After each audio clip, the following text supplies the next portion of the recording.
With the by-elections for 3 seats at the House of Representatives slated for the 23rd of April, the silent period imposed by the Election Commission comes into effect from midnight tonight. Political parties and candidates have remained busy on the last day for campaigns today. Good evening, I'm Sarah Chitrakar and these are the headlines of the hour. 2 persons killed and 7 others injured after an under-construction Bailey Bridge collapses over the Bheri River. Those injured receiving treatment. It's Mata Tirtha Aunsi today, the day dedicated in love and honor to mothers. Thousands flocked to the Mata Tirtha temple in the capital. At least 78 people reported dead in a crash at a school in Yemeni capital Sana'a during a distribution of charity for Ramadan. Government investigating the incident. And Malaysia thrashed Saudi Arabia by 8 wickets at the ACC Premier Cup. Bahrain humbled Singapore by 132 runs. Nepal play Oman tomorrow. 2 people were killed while 7 others were injured after an under-construction Bailey Bridge over the Bheri River broke down. 2 workers who were working on the under-construction bridge connecting Tallubagar of Jajarkot to Auspiskot of Rukum West under the Jajarkot-Dolpa road section had died during the incident. Rescue works were expedited immediately after the bridge broke down in Nalgard Municipality, Ward number 12. Preparation was underway to airlift the 3 seriously injured workers. Others injured in the incident are undergoing treatment at the local health institutions.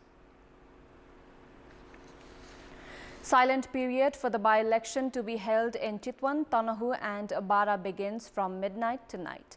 Today is the last day for holding election promotion campaign. According to the Election Commission, political parties and candidates are prohibited from holding any kind of promotion campaigns after the midnight tonight for the April 23rd by-elections. Political parties and candidates have therefore been holding their final campaigns today.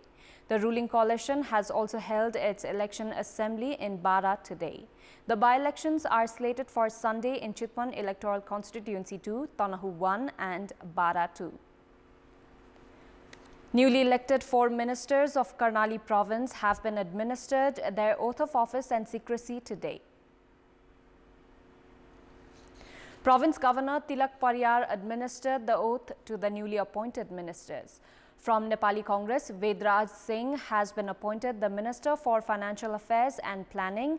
Khadga Bahadur Pokhrel has been appointed Minister for Social Development and Krishna Kumar BC has been assigned with the responsibility of the Ministry of Industry, Tourism, Forest and Environment. Likewise, CPN Maos Centre's Urmila Bishwakarma, who was the former State Minister for Physical Infrastructure, has been appointed the Minister for Water Resource and Energy Development. The Public Procurement Monitoring Office has blacklisted 15 construction companies and suppliers. The companies that have been blacklisted will be prohibited from participating in the process of public procurement. SAS Construction Private Limited of Morang has been blacklisted for 3 years. Likewise, the companies that have been blacklisted include Dhulikhel Unicorn JV, Fewa Nepal Private Limited of Sunsari and Nagarjun Construction of the capital. Likewise, Om Shanti Construction Services of Chhapa, Red Light Constructions of Janakpur and Safe Metal Company of Birganj have been blacklisted for 1 year. Sirua Constructions of Surkhet and YP Constructions of Baglung 2 have been blacklisted. Other companies that had jointly received contract with these companies have also been blacklisted. The Public Procurement Monitoring Office blacklists those companies that fail to work according to the contract. The Kathmandu Metropolis has announced of installing CCTV cameras at public places worth 200 million rupees. However, the authorities have yet to proceed with the task. The metropolis has said the responsibility of installing CCTV cameras worth 105.9 million rupees would be assigned to the wards. Likewise, the metropolis had collected 40 million rupees in budget to install CCTV cameras on its own, while separating 60 million rupees for installation in coordination with the Nepal police.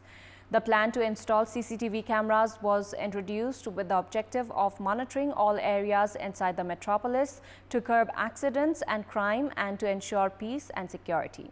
Only 169 out of 175 CCTV cameras installed by the metropolis in collaboration with Nepal police earlier are currently in operation. The Nepal Railway Company has announced of reimbursing the recruitment application fee. The company has announced of reimbursing the application charges after the Public Service Commission corresponded to halt the process of staff recruitment. Issuing a notice, the Executive Director of the company, Niranjan Kumar Jha, has urged the applicants to contact with the Central Office of the Railway Company along with their original bank voucher and a copy of citizenship certificate within 35 days. A total of 32,686 individuals had filed their application after the company issued the vacancy announcement.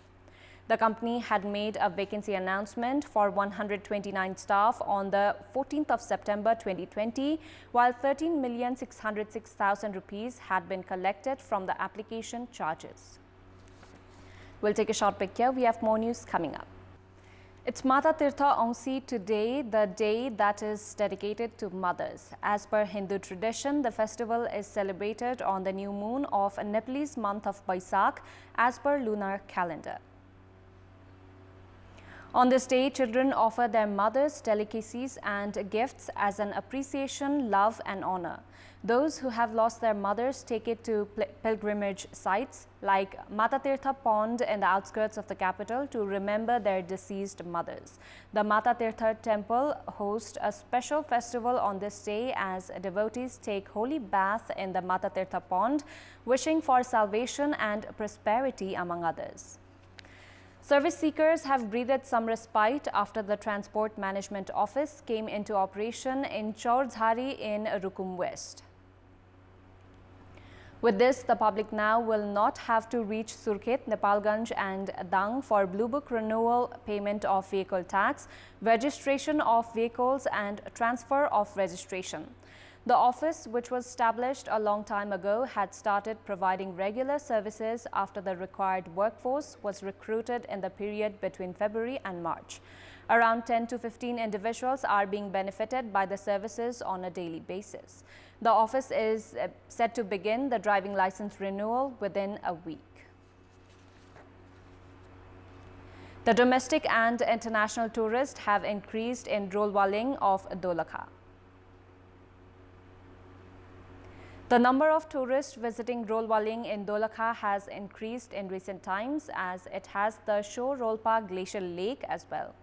The short trekking route to the Mount Everest begins from this region, while authorities of the Gauri Shankar Conservation Area say 256 tourists from third countries had visited the area between mid-March and mid-April.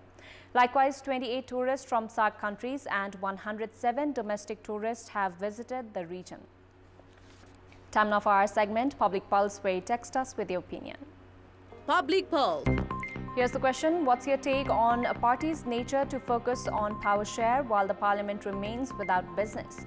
Your options are A, lack of trust in procedures, B, same old trend, and C, seeking consensus. Voting is on. Type NAWS, select your option A, B or C and send it to 34001 to share your opinion with us. National flag carrier Nepal Airlines Corporation is gearing up to purchase 3 new aircrafts to extend domestic flights in remote regions of the country. The corporation has formed a subcommittee under senior captain and board member Sudhir Samsher Rai for the procurement.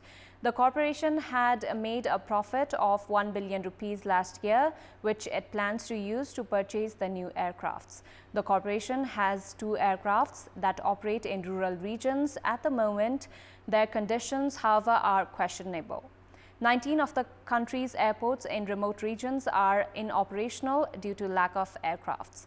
Aviation experts, meanwhile, have suggested the corporation to draft a proper plan before making the purchase.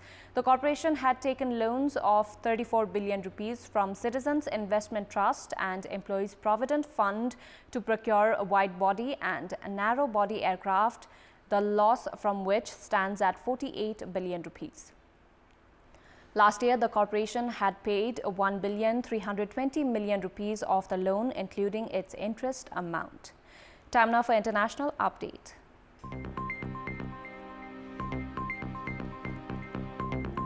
Yemen ministers visited the site of a deadly stampede in the capital Sana'a on Thursday and announced that an investigation was underway to find the cause of the incident that killed at least 78 people. Abdulaziz bin Habtoor, the Prime Minister of the Houthi movement de facto authorities in North Yemen, said that all relevant authorities have proceeded with their legal duties to examine this unfortunate event and to find a serious solution for this to never happen again. The Houthi health minister said 77 people were injured, including 13 in critical condition in the stampede that occurred during the distribution of charitable donations by merchants in the final days of the Muslim fasting holy month of Ramadan. Yemen has been embroiled in an 8-year civil war which has killed tens of thousands of people, wrecked the economy and pushed millions into hunger.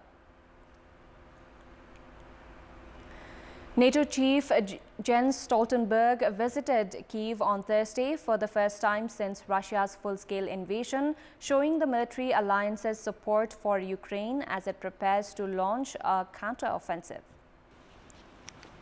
Stoltenberg laid a wreath to honor Ukrainian soldiers who have been killed fighting in the east of the country and reviewed captured Russian armored vehicles on the capital's St. Michael's Square. Ukrainian leaders and NATO officials did not immediately make any announcements about the trip. Wartime visits by foreign officials are often shrouded in secrecy, but top leaders visiting Kyiv often hold talks with President Volodymyr Zelensky. Stoltenberg began his unannounced trip at a vital juncture in Russia's almost 14-month-old invasion, which has killed thousands, uprooted millions, destroyed cities, and devastated the Ukrainian economy. After paying his respects to the Ukrainian soldiers, the NATO Secretary General got into a car and drove off after the event. A rare hybrid solar eclipse was seen on Thursday over the Australian town of Exmouth in Western Australia, one of the few places in the world to witness the cosmic event. The moment of totality, where the sun was completely blocked, lasted 58 seconds, but the full eclipse event took place for over 3 hours.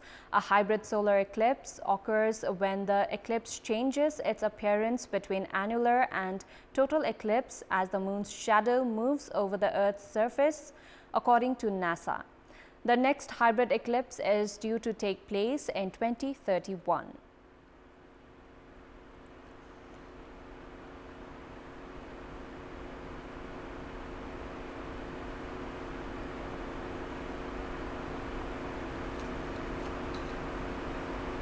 We have more news coming up, but right now it's time for yet another short break. Time now for sports update. Sports news. Malaysia have thrashed Saudi Arabia by 8 wickets at the ACC Men's Premier Cup. In the match played at the Mulpani ground, Saudi Arabia were put to bat where they were bowled out for 153 runs in 46.2 overs. Hasib Ghafoor top scored for Saudi Arabia with 40 runs. Abdul Wahid scored 36. Skipper Hisham Sheikh made 21, while Atif ur Rahman remained unbeaten at 18. None of the other batters scored in double digits. Khizar Hayat was the pick of the Malaysian bowlers with 3 wickets. Muhammad Wafiq, Rizwan Haider and Anwar Rahman picked 2 wickets each, while Virendip Singh had 1 scalp. In reply, Malaysia chased the target in 21.2 overs. Muhammad Amir scored 56, Virendip added 51, while Said Aziz remained unbeaten at 34 runs. Zain ul Abidin picked both wickets for Saudi Arabia. In another match played today, Bahrain thrashed Singapore by 132 runs. After winning the toss at the Tribhuvan University Cricket Grounds and electing to bat, Bahrain posted 286 runs for the loss of 8 wickets in their 50 overs. Fiaz Ahmed top scored with 79 runs, Shehbaz Badr made 76, while Sohail Ahmed scored 46 runs. Ramesh Kalimuthu, Thilipan Omaudurai and Vinod Bhaskaran picked 2 wickets each for Singapore. In reply, chasing a target of 287 runs for a win, Singapore were bowled out for 154 runs in 43.1 overs. Surendran Chandramohan top scored for Singapore with 51 runs, while Vinod Bhaskaran made 23 and Thilappan Omaidurai scored 20. Imran Anwar was the pick of the Malaysian bowlers with 4 wickets. Rizwan Butt had 3 scalps. Abdul Majid picked 2 wickets, while Ali Dawood had 1 scalp. In the matches slated for tomorrow, Nepal play Oman at the TU ground, while Hong Kong take on the United Arab Emirates at the Mulpani ground. And before wrapping up, here's a look at the top stories once again. That's all for the moment. Our next English bulletin will be at 10:30 tonight. Thank you for watching. Bye for now.